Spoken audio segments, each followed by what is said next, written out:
So what's up mga kahab, isang mapagpalang araw sa ating lahat. So yun, for today's vlog, mag-attend ulit tayo ng meeting.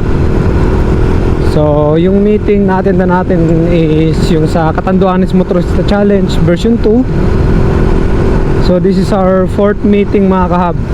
So yun, abalang-abala tayo ngayon sa pag-organize nitong event. Siyempre ayaw naman natin kasama ang mga organizers natin. Naku po, nag-aaway.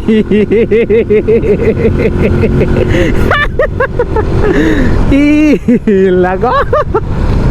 So ayun, balik tayo. Dito na ayaw naman natin mapahiya sa darating na event. So kailangan natin paghandaan to para higitan yung first Catanduanes Motorista Challenge version 1. Tayo dumaan sa Barangay Road ng Calatagan Tibang going to Danicop, Barangay Danicop. So galing kasi tayo dun sa CSU. So baka magsawa kayo na lagi nyo lang napapanood is yung National Road or yung Provincial Road. So tinesting kong dito rin dumaan para maiba naman.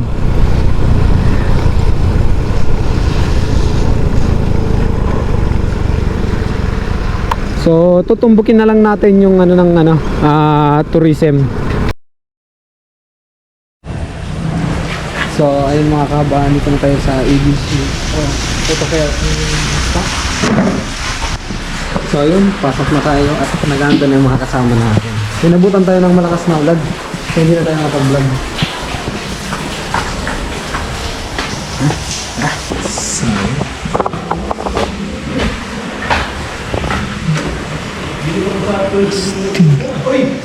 Good afternoon, sir.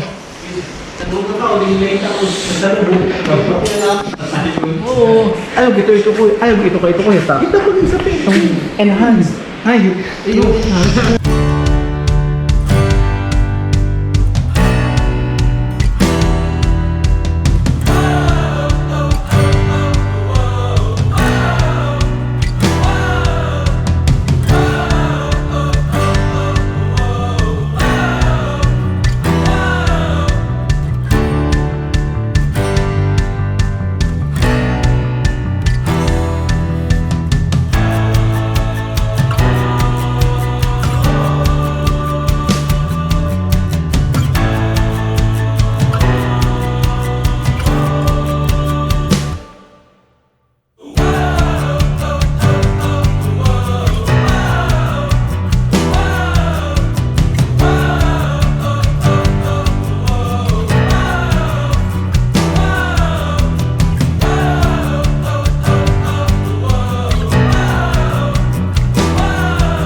So ayun mga kahab, kung gusto nyo ng private na lugar, so pwede kayong magpa-book dito kay Sir Joshua. So napakaganda ng lugar dito mga kahab. Pwede nyo ma-enjoy yung maliit na place pero may tranquility dito. Yun. Mga event. Yan yung gustong-gusto ng mga So pwede rin dito yung mga group sir. Maximum siya ng mga 50 packs. Solid. So yun mga kahab, bisitahin nyo tong Eagle's Nest dito sa taas ng EBC Auto Care Center. Yun, EBC. Lanao, Bira, Catanduanes. Yun. Maraming salamat sir. Thank you. Sir, thank you. Pwede mag-loss sa vlog. Thank you po. Sir.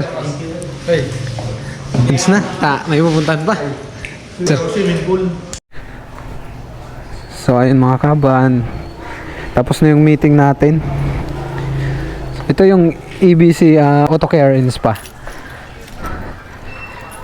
So yun, umulan na naman. So ayun mga kaba, bigyan ko kayo ng ilang details sa napagmitingan namin. So yung Catanduanes Motorista Challenge version 2 is possible na gaganapin sa May 24-25. Biyernes, Sabado yun. So kung bakit yun yung schedule, hindi pa naman yun fix yung date na yun, pwedeng mag-move ng isang day, magiging 25-26, Sabado, Linggo. So depende kasi meron tayong inaantay pang isang importante rin na mga bisita kung sakaling magkakasundo sa petsa. So basta possible na 24-25 or 25-26 ng May 2024 yung event natin. Yung registration fee is ano siya, 1.8. So bakit 1.8 mga kahab? Ano ba yung nakapaloob dun sa 1.8? So syempre nandyan na yung event best, participants long sleeve, finisher t-shirt, lanyard, passport, certificate, garland, food stub, insurance, at yun, idagdag natin yung music festival. So inclusion naman dun sa music festival is nandun na yung ano, mga banda, DJ. So possible na DJ is galing sa ibang lugar. Tapos yun, isang glass ng cocktail. So dito na tayo dadaan mga kabs sa ano, may RC, so sa Pasan Roque, para iwas traffic dun sa market.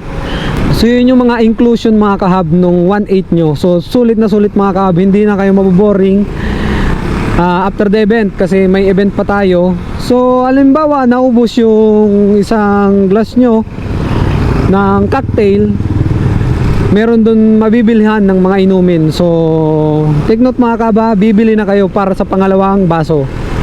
So yung libre lamang is isa. So yung pangalawang drinks nyo, nasa sa inyo na yan kung anong klaseng drinks ang inumin nyo. Yung registration period natin magsisimula ngayong December 14, 2023 hanggang April 25, 2023. So yun yung cut off natin.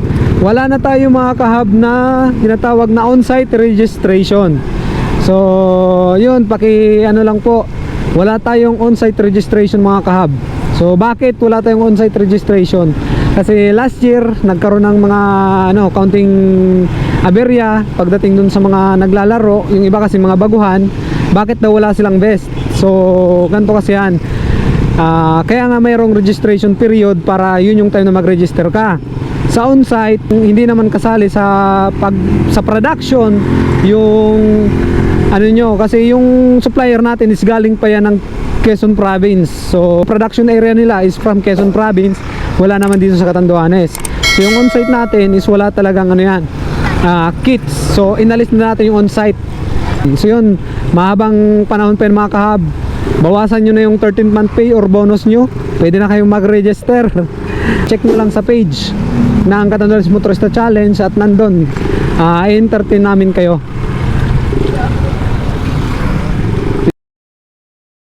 Yun mga kaba, para naman sa mga aspiring na photographer, magpo-post kami sa page ng Catanduanes Motorista Challenge. Yung mga gustong pumitik o matuto, meron tayong hakbang. So soon magpo-post tayo para sa mga aspirant photographer, para matrain yung nyo sa pagkuha ng anggulo ng mga nagmomotor.